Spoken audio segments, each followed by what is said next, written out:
Hello students, myself Ranjana Mishra, Department of Psychology, Marwari college Ranchi.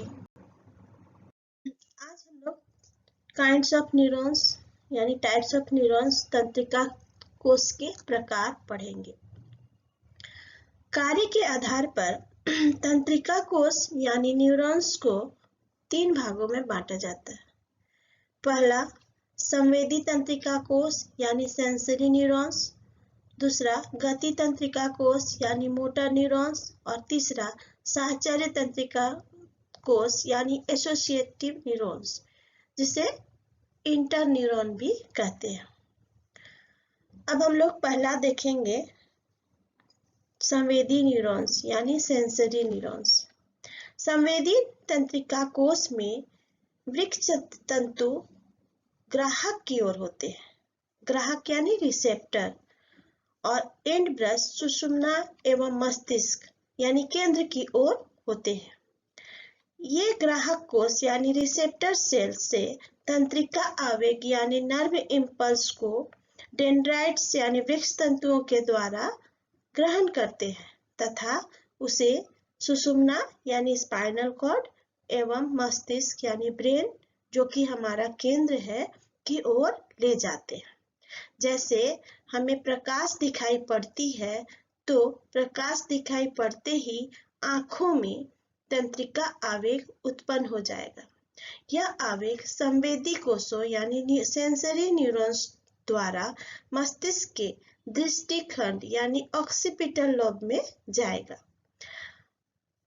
अतः जिन तंत्रिकाओं के द्वारा ज्ञानेंद्रियों में उत्पन्न आवेग को यह मस्तिष्क में भेजता है उसे संवेदी तंत्रिका कोष कहते हैं। ये सुषुम्ना यानी स्पाइनल कॉर्ड, मस्तिष्क यानी ब्रेन और शरीर के अन्य भागों में भी पाए जाते हैं।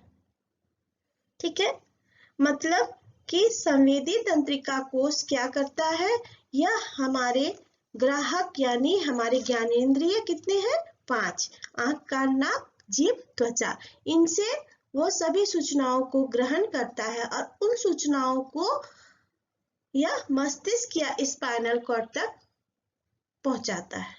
तो मस्तिष्क और स्पाइनल कॉर्ड तक पहुंचाने का काम कौन करता है, संवेदी स्नायु कोष यानी सेंसरी न्यूरॉन्स।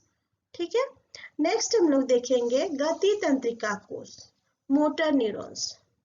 जो तंत्रिका कोष या स्नायु कोष तंत्रिका आवेग यानी नर्व इम्पल्स को स्पाइनल कॉर्ड और ब्रेन से लेकर मांसपेशियों तथा ग्रंथियों की ओर पहुंचाता है, उसे गति तंत्रिका कोष कहते हैं। इसके वृक्क तंतु यानी डेंड्राइट्स सुषुम्ना तथा मस्तिष्क के नजदीक रहते हैं तथा एंड ब्रश मांसपेशियों एवं ग्रंथियों आदि ग्राहक की ओर रहते हैं। इस प्रकार मोटर न्यूरॉन्स का मुख्य कार्य गति कार्य को करना यानी मोटर फंक्शंस को करना होता है। इसी के कारण हम कोई व्यवहार करते हैं, जैसे चलना, उठना, बैठना, दौड़ना आदि। गति तंत्रिका कोष के अक्ष तंतु यानी एक्सॉन संवेदी तंत्रिका के अक्ष तंतु से अपेक्षाकृत लंबे होते हैं। ये सुषुम्ना, मस्तिष्क के साथ साथ शरीर के अन्य भागों में भी पाए जाते हैं। तो हम क्या देख रहे हैं कि जो हमारा मोटर न्यूरॉन है वो उसका काम क्या है। इससे पहले हमने देखे सेंसरी न्यूरॉन्स का काम क्या था कि सूचनाओं को मस्तिष्क और स्पाइनल कॉर्ड तक पहुंचाना। अब मस्तिष्क और स्पाइनल कॉर्ड जो आदेश देती है उन आदेश को शरीर के मांसपेशियों यानी मसल्स एवं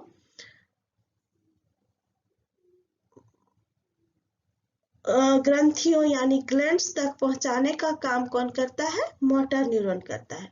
हमारे जितने भी गतिवाही कार्य इसके द्वारा संपन्न होते हैं, मोटर न्यूरॉन के द्वारा।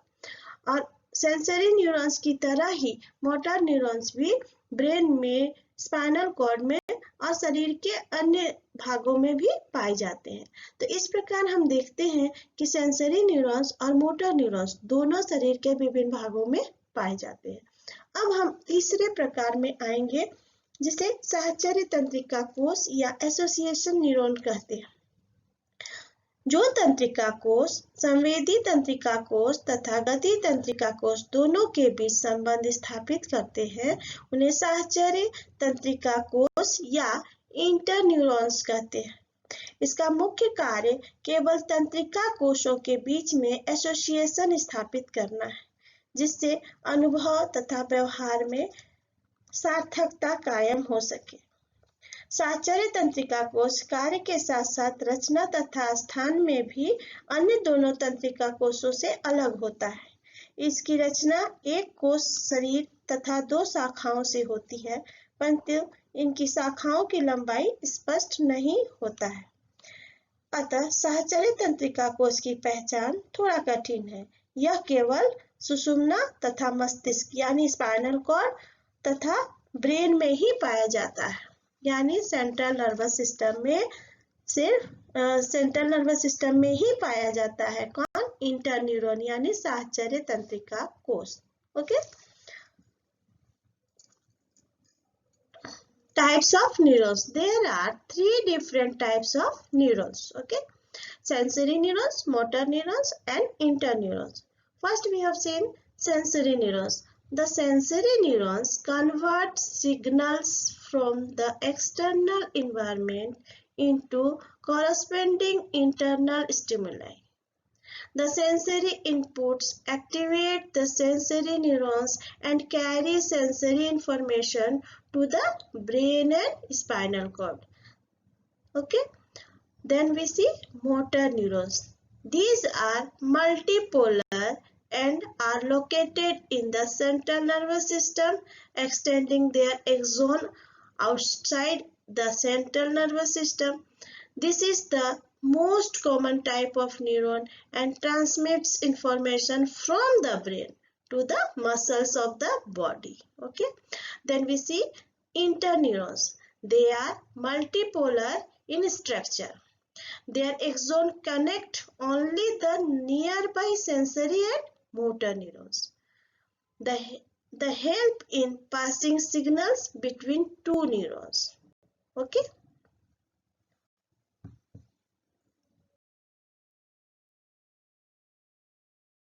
नेक्स्ट हम लोग देखेंगे स्नैप्स यानी संधि स्थल। हम पिक्चर में देख रहे हैं कि एक और दिखला रहा है डेंड्राइट लिखा हुआ है और दूसरी ओर एक्सॉन, और बीच का जो खाली जगह है उसमें स्नैप्स लिखा हुआ है, न्यूरोट्रांसमीटर लिखा हुआ है ना। तो पिक्चर्स को देखने से ये पता चलता है कि वह स्थान जहां एक न्यूरॉन्स का डेंड्राइट और दूसरे न्यूरॉन्स का एक्सॉन आपस में मिलते हैं, उस जगह को स्नैप्स कहते हैं। मतलब कि जब ग्राहक को संवेदी आवेग को ग्राहक कोषों में उत्पन्न संवेदी आवेग यानी नर्व इम्पल्स को लेकर संवेदी तंत्रिका कोष सुषुम्ना और मस्तिष्क की ओर जाती है, और सुषुम्ना और मस्तिष्क में उत्पन्न गति कोष आवेग को लेकर गति तंत्रिका कोष प्रभावक यानी इफेक्टर तक ले जाता है। इस कार्य में अनेकों तंत्रिका कोष सहयोग देते हैं। हम जानते हैं कि मानव शरीर में लाखों की संख्या में तंत्रिका कोष यानी न्यूरॉन्स कार्य करते हैं, कार्य में लगे हुए हैं।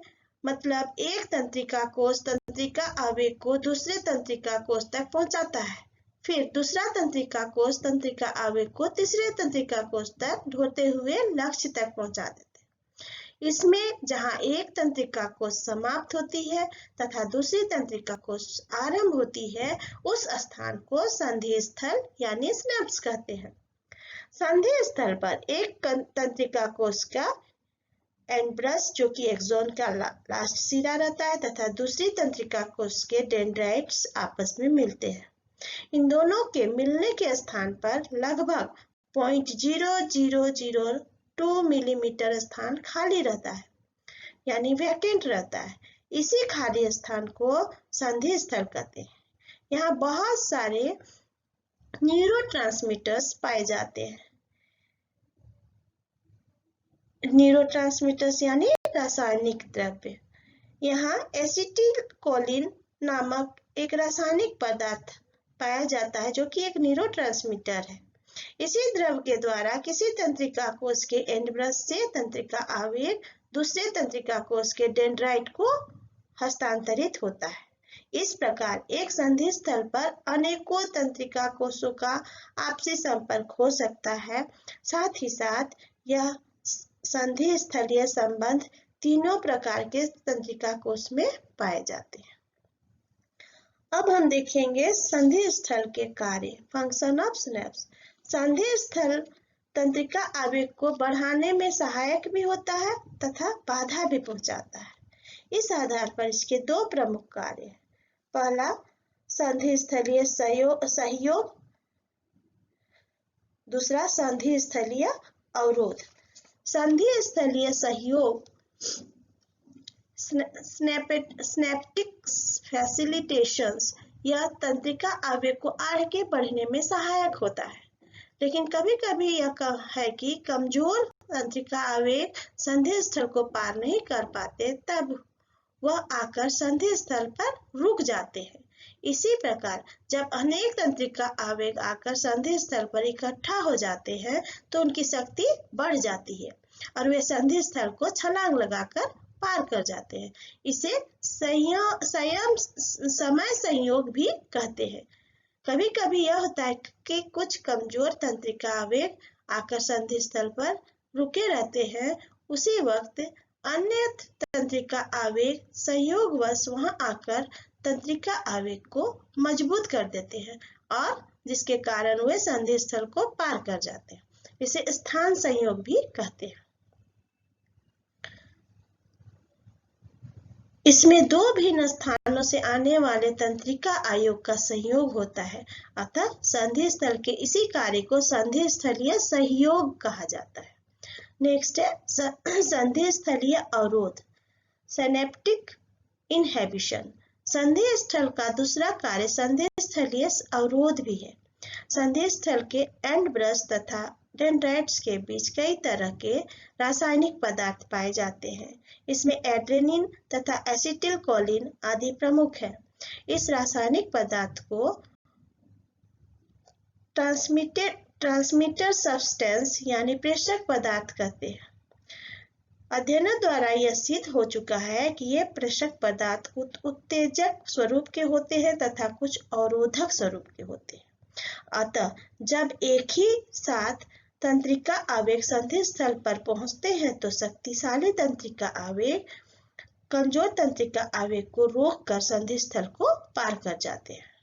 जैसे मारपीट में चोट लगने से उत्पन्न तंत्रिका आवेग को संधि स्थल पर रोक देता है, जिससे दर्द का अनुभव नहीं होता। इस समय मारपीट की क्रिया का तंत्रिका आवेग आगे बढ़ जाता है तथा चोट लगने से उत्पन्न तंत्रिका आवेग को रोक देता है। इसे ही संधि स्थलीय अवरोध कहते हैं। Okay,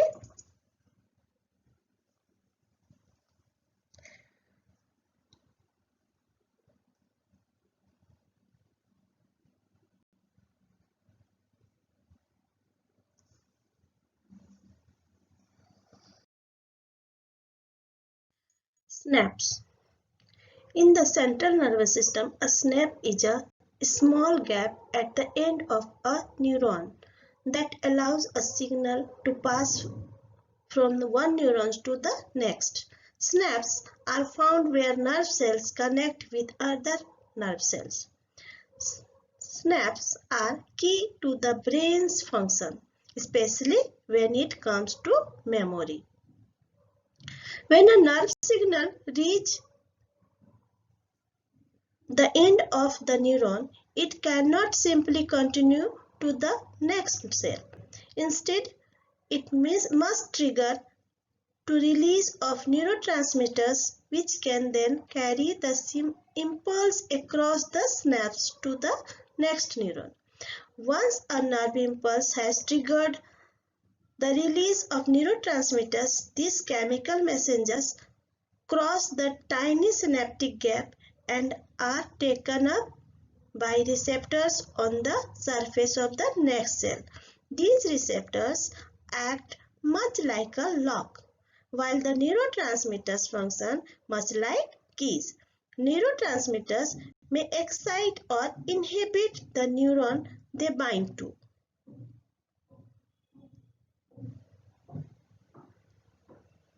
Synapses are composed of three main parts: the presynaptic ending that contains neurotransmitter, the synaptic cleft between the two nerve cells, the postsynaptic ending that contains receptor site. An electrical impulse travels down the axon of a neuron and then triggers the release of tiny vessels containing neurotransmitters. These vessels will then bind to the membrane of the presynaptic cells, releasing the neurotransmitter into the synapse. This chemical messenger cross the synaptic cleft and connect with receptor site in the next nerve cell, triggering a electrical impulse known as an action potential. Okay. Okay, students. That's all. Thank you.